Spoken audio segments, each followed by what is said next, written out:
రాష్ట్ర గవర్నర్ గారి ప్రసంగంలో ఈరోజు ప్రభుత్వం ఏదైనా కొత్త విషయాలు చెప్తుందేమో లేదా రాబోయే బడ్జెట్ లో ప్రజలకిచ్చిన 420 హామీలు 420 హామీలు ఏవైతున్నాయో ఈ ప్రభుత్వం మరి ఆ 420 హామీలు 6 గ్యారంటీల గురించి ఏమైనా కొత్త విషయాలు చెబుతారేమో లేదా గత 15 నెలల పేలవమైన అట్టర్ ఫ్లాప్ పరిపాలన ఏదైతే ఉందో దాని గురించి ఏమైనా ప్రాయశ్చిత్తం చేసుకునే విధంగా ప్రసంగం ఉంటుందేమో గవర్నర్ గారిదని చెప్పి మేమందరం కూడా భావించినాం, ఆశించినాం. కానీ ఇది గవర్నర్ గారి ప్రసంగం లాగా లేదు. ఒక మాటలో చెప్పాలంటే గాంధీ భవన్ లో కాంగ్రెస్ కార్యకర్తల ప్రెస్ మీట్ లాగా ఉంది తప్ప గవర్నర్ గారి ప్రసంగం లాగా మాత్రం లేదు. పాపం పెద్ద ఆయన గవర్నర్ గారి నోటెంబడ కూడా చాలా అబద్దాలు, ఒకటి కాదు రెండు కాదు, ఎన్నో అబద్దాలు, ఎన్నో అర్ధ సత్యాలు, ఎన్నో అసత్యాలు కూడా పాపం వారి నోటెంబడ కూడా పలకాల్సి రావడం మేము కూడా బాధపడతా ఉన్నాం. కాంగ్రెస్ సర్కారు యొక్క ఘోర వైఫల్యం వల్ల ఈరోజు రాష్ట్రంలో రైతాంగం ఆందోళనలో ఉంది. ఎక్కడికక్కడ పంటలు ఎండిపోతున్నాయి. రైతులు ఇప్పటికే 480 పైచిలకు మంది రైతులు ఆత్మహత్య చేసుకున్నారు. వాళ్లకు కనీసం ఒక్క మాట, వాళ్లకు సాంత్వన చేకూర్చే మాట, వాళ్లకు ఉపశమనాన్ని ఇచ్చే మాట, వాళ్లకు భరోసానిచ్చే ఒక్క మాటనన్నా గవర్నర్ నోటెంబడి వస్తదేమో. పంటలు ఎండిపోకుండా కాపాడుతాం, నీళ్లు ఇస్తాం, బుద్ధి తెచ్చుకున్నాం, ఇకనైనా బుద్ధితో మెదులుతామని చెప్పి ఒక్క మాటన్నా చెప్తారేమో అనుకున్నాం. ఒక్క మాట కూడా వారి నోటెంబడ రాలేదు. అసలు ఈ రోజు వరకు రాష్ట్రంలోని ఏ గ్రామంలో కూడా 25 నుంచి 30% మించి రుణమాఫీ జరగలేదు. ఇది నిర్వివాదం. ఇది మేము శాసనసభలో పోయిన సమావేశాల్లోనే అడిగినాం. ముఖ్యమంత్రి గారు సొంత ఊరికి పోదామా, సొంత నియోజకవర్గానికి పోదామా, ప్లేసు, డేటు, టైము మీ ఇష్టం, ఊరు కూడా మీ ఇష్టం.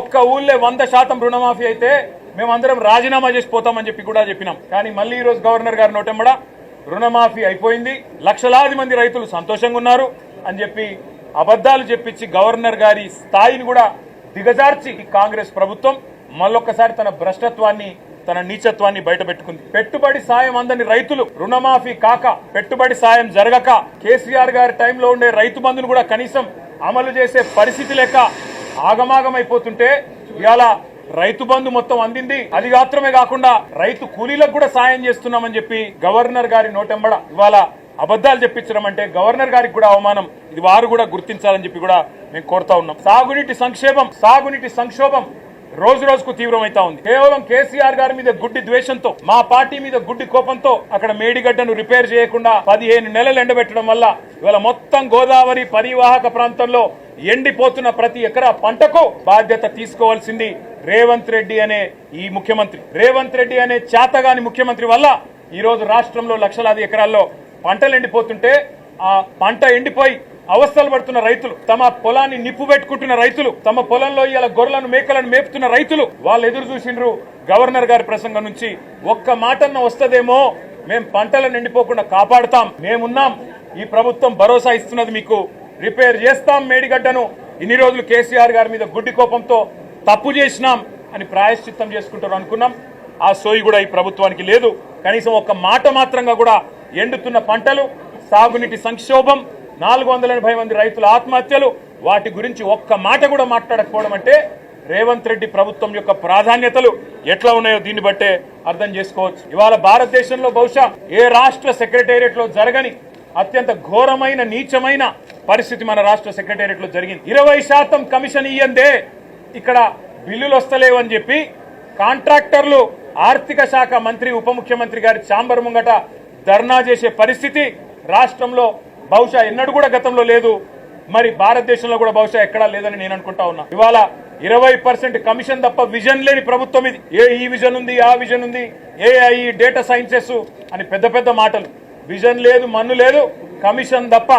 No vision, only commission, only 20% commission అనే విధంగా ఇవాళ ప్రభుత్వాన్ని నడుపుతూ, ఢిల్లీకి మూటలు పంపుతూ, ఇక్కడ చిన్న కాంట్రాక్టర్లను, సర్పంచ్లను, చిన్న చిన్న వ్యక్తులను వేధించి చివరికి ఓవర్సీస్ స్కాలర్షిప్లు ఇవ్వకుండా, గురుకులాల్లో తిండి పెట్టకుండా ఈరోజు పిల్లల్ని చంపుతున్న అరాచక ప్రభుత్వం రేవంత్ రెడ్డి ప్రభుత్వం, కాంగ్రెస్ ప్రభుత్వం. కనీసం గురుకులాల్లో ఉండే అధ్వాన్నమైన పరిస్థితుల గురించి ఒక్క మాట చెప్తారేమో అనుకున్నాం. దాని గురించి ఒక్క మాట లేదు. చనిపోయిన 83 మంది పిల్లలకు కనీసం ఒక మాట సానుభూతి చెప్పి సంతాపం చెప్తారేమో అనుకున్నాం. ఒక్క మాట కూడా వారి గురించి ప్రస్తావన లేదు. అదే మాదిరిగా ఇంకా విచిత్రం, 10 ఏళ్లలో కేసీఆర్ గారి ప్రభుత్వం ఆనాడు 4,17,000 కోట్ల అప్పు చేస్తే, 4,17,000 కోట్ల అప్పు చేస్తే అంటే సంవత్సరానికి 41,000 కోట్ల అప్పు చేస్తే అప్పులు అప్పులు అని గుండె బాదుకున్న కాంగ్రెస్ సన్నాసులు ఇవాళ ఒక్క సంవత్సరంలో 1,62,000 కోట్ల అప్పులు తెచ్చిన విషయం ఒక మాట చెప్తారేమో అనుకున్నాం. సరే, కేసీఆర్ ప్రభుత్వం కొత్తగా ఏర్పడ్డ తెలంగాణకు ఒక బలమైన పునాది వేయాలని బ్రహ్మాండమైన పథకాలు, రైతులకు వ్యవసాయానికి మాత్రమే 10 ఏళ్లలో కేసీఆర్ ప్రభుత్వం ఖర్చు పెట్టింది దాదాపు 4.5 లక్షల కోట్లు. రైతు బంధు రూపంలో 73,000 కోట్లు, రుణమాఫీ రూపంలో 28,000 కోట్లు, ఇరిగేషన్ ప్రాజెక్టుల రూపంలో, అదే విధంగా వ్యవసాయ పనిముట్ల రూపంలో, మెకనైజేషన్ రూపంలో, డ్రిప్ రూపంలో, సబ్సిడీల రూపంలో, ఉచిత విద్యుత్ రూపంలో మొత్తం 4.5 లక్షల కోట్ల రూపాయలు తెలంగాణలోని 70 లక్షల మంది రైతులకు ఇవ్వడం వల్ల ఇవాళ భారతదేశంలో తెలంగాణ వరిధాన్యం ఉత్పత్తిలో నెంబర్ 1 అయ్యింది. కానీ ఇవాళ గవర్నర్ గారి ప్రసంగంలో ఏం చెప్పుకుంటున్నారు? భారతదేశంలోనట రేవంత్ రెడ్డి ఉద్దారకం వల్ల తెలంగాణ నెంబర్ 1 అయిందట వరిధాన్యం ఉత్పత్తిలో. ఏది సంవత్సరం 14 నెలల్లో నువ్వు పంటలు ఎండబెట్టడం వల్ల, రైతు బంధు ఇవ్వకపోవడం వల్ల, కరెంటు అస్తవ్యస్తం చేయడం వల్ల, రైతుల ఆత్మహత్యల వల్ల వరిధాన్యం ఉత్పత్తి పెరిగిందా? సిగ్గన్నా ఉండాలి మాట్లాడడానికి, ప్రభుత్వానికి కనీసం సోయన్నా ఉండాలి. ఇవాళ లక్షల ఎకరాల్లో పంటలు ఎండిపోతుంటే కనీసం ఓదార్చడానికి ఒక మంత్రి దిక్కులేడు, కనీసం ఒక కాంగ్రెస్ ఎమ్మెల్యే లేడు. ఊళ్ళల్లో పోతే కాంగ్రెస్ ఎమ్మెల్యేని తరిమి కొడుతున్నారు. ఏది రైతు బంధు, ఏది రుణమాఫీ, ఎక్కడ తెచ్చిండ్రు మీరంతా అని చెప్పి ఊళ్ళల్లో ఇవాళ తరిమి కొడుతున్న పరిస్థితులను దాచిపెట్టే ప్రయత్నం గవర్నర్ గారి ప్రసంగం ద్వారా చేసిన మాట. 1,50,000 కోట్లు, 1,62,000 కోట్లు అప్పు చేసి ఒక్కటంటే ఒక్కటి కూడా పథకాన్ని ప్రారంభించని ఒక అసమర్థ ప్రభుత్వం రేవంత్ రెడ్డి ప్రభుత్వం. కేవలం కుంభకోణాలు, 20% కమిషన్లు, 30% ల్యాండ్ డీల్స్. నా మాట కాదు, కాంగ్రెస్ ఎమ్మెల్యేలు చెప్తా ఉన్నారు 30% కమిషన్ ఇస్తేనే మా మంత్రులు పనిచేస్తారు, 20% కమిషన్ ఇస్తేనే బిల్లులు వస్తాయి అని ఇవాళ స్వయంగా కాంగ్రెస్ ఎమ్మెల్యేల నోటంబడ వస్తున్న మాటలు, కాంట్రాక్టర్లు సెక్రటేరియట్లో ధర్నాలు చేస్తున్న పరిస్థితి. ఈ దుస్థితి గురించి గవర్నర్ గారేమన్నా చెబుతారేమో. అవినీతి రహితంగా ప్రభుత్వాన్ని నడిపే ప్రయత్నం చేస్తాము. ఢిల్లీకి మూటలు పంపే దానిలో బిజీగా ఉన్నా, పదవులు కాపాడుకోవడం కోసం ఢిల్లీకి మూటలు తప్పకపోయినా కనీసం ఇకనైనా సర్దుకుంటాము, సరి చేసుకుంటామని ఒక్క మాట చెప్తారేమో అనుకున్నాం. దాని ప్రస్తావన లేదు. ఒక్క గ్యారంటీ లేకుండా, ఒక్క గ్యారంటీ అమలు చేయకుండా, 420 హామీల్లో కనీసం ఒక్క హామీ అమలు చేయకుండా, ఇవాళ ఒక్క కొత్త ప్రాజెక్టుకు ఇటుక కూడా పెట్టకుండా 1,62,000 కోట్ల అప్పు చేసినందుకు గవర్నర్ గారు ఏమైనా మందలిస్తారేమో రేవంత్ రెడ్డి గారిని అనుకుంటే, మరి అక్కడ కూడా గాంధీ భవన్ లో ఒక కార్యకర్త చేసే ప్రసంగం లాగా ఇవాళ గవర్నర్ గారి ప్రసంగం సాగింది. ఒక మాటలో చెప్పాలంటే తెలంగాణలో మా పిల్లలకు అర్థమైంది నేను చెప్తే. ఈ రోజు నిజానికి తెలంగాణలో ఉన్న పరిస్థితికి సావుడప్పు కొట్టాలి, కానీ పెళ్లిలో డీజే కొడతారు చూడు, ఆ డీజే కొట్టినట్టు ఈ ప్రసంగం డబ్బా కొడుతూ గవర్నర్ గారు ఇవాళ రేవంత్ రెడ్డి ప్రభుత్వం ఏదో ఉద్ధరించింది. ఏం ఉద్ధరించింది? ఎవరిని ఉద్ధరించింది? నేను ఒక్క మాట అడుగుతా ఉన్నా. దావోస్ లో 1,79,000 కోట్ల ఇన్వెస్ట్మెంట్లు అని గవర్నర్ గారి నోటంబడ మళ్ళొక్కసారి పచ్చి అబద్ధం చెప్పించారు. పోయిన సంవత్సరం మీరు చెప్పిన 40,000 కోట్లలో 40 పైసలు వచ్చినాయా? దమ్ముంటే రేపు ప్రభుత్వం శ్వేతపత్రం ప్రవేశపెట్టాలని చెప్పి మేము డిమాండ్ చేస్తా ఉన్నాం బడ్జెట్ సమావేశాల్లో. పోయిన సంవత్సరం జనవరి 2024లో మీరు చెప్పిన 40,000 కోట్ల పెట్టుబడులు దావోస్ నుంచి 40 పైసలన్నా వచ్చినాయా? దమ్ముంటే, ముఖ్యమంత్రికి చిత్తశుద్ధి ఉంటే ప్రవేశపెట్టండి శ్వేతపత్రం. మీ అన్నదమ్ములతో మీరు కుదుర్చుకున్న కాంట్రాక్టులు కాదు. స్వచ్ఛ బయో అనే కంపెనీ పెట్టి అనుముల జగదీష్ రెడ్డి అని రేవంత్ రెడ్డి గారి సోదరుడే 1000 కోట్ల పెట్టుబడి పెడుతున్నట్టు బిల్డప్లు ఇవ్వడం కాదు ఇవాళ పెట్టుబడులు తేవడం అంటే. ఇవాళ తెలంగాణ నుంచి పెట్టుబడులు తరలిపోతున్నాయి, ఇది వాస్తవం. కేయిన్స్ అనే సంస్థ మేమానాడు కష్టపడి మైసూరు నుంచి పట్టుకొస్తే 3,700 కోట్ల పెట్టుబడి ఇవాళ సెమీ కండక్టర్ పరిశ్రమ గుజరాత్ కు తరలిపోయింది. దొలేరాలో పెట్టుబడి పెట్టింది. కార్నింగ్ అనే పరిశ్రమ 1000 కోట్ల పరిశ్రమ మేమానాడు పట్టుకొస్తే ఈరోజు తమిళనాడుకు పోయింది. ఆ పరిశ్రమ చెన్నైలో పెడతా ఉన్నారు.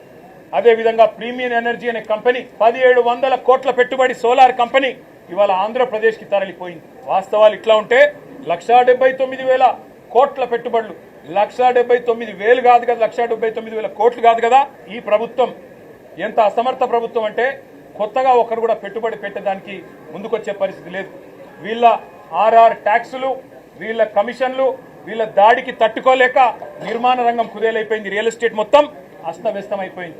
ఇప్పటికే నిర్మాణ రంగం పూర్తి స్థాయిలో పడిపోయిన పరిస్థితి.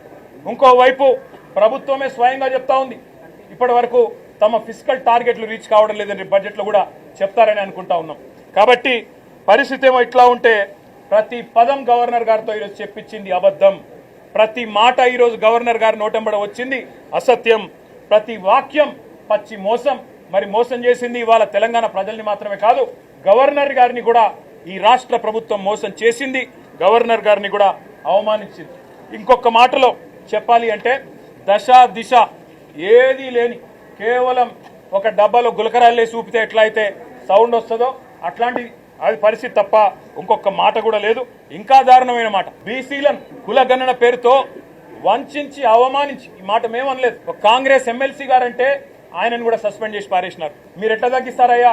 కేసీఆర్ గారి ప్రభుత్వం ఉన్నప్పుడు సమగ్ర కుటుంబ సర్వేలో ఆనాడు 56% ఉన్న బీసీలు ఈరోజు 46 ఎట్లయితారని చెప్పి ఒక ఎమ్మెల్సీ గారు అడిగితే ఆయనను తీసుకుపోయి పార్టీలను సస్పెండ్ చేస్తారు. ఇవాళ మేమనడం కాదు కదా, రాష్ట్రంలో ఒక్క బీసీ సంక్షేమ సంఘం మీ లెక్కలు కరెక్ట్ అంటుందా? ఒక్క బీసీ బిడ్డ మీ లెక్కతో ఏకీభవిస్తున్నాడా? అదేవిధంగా మీ ఎమ్మెల్సీలు మీ ఎమ్మెల్యేలైనా కనీసం వాళ్ళైనా ఏకీభవించే పరిస్థితి ఉందా? ఇవాళ కులగణన పేరుతో బీసీలను వంచి వాళ్ళను కూడా మోసం చేసి వాళ్ళ సంఖ్య కూడా తగ్గించి వాళ్ళను ఉద్ధరించినట్టు సోషల్ జస్టిస్ అని ఇవాళ గవర్నర్ గారి నోటెంబడ అబద్ధాలు చెప్పడం అంటే నిజంగా కూడా సిగ్గుచేటు.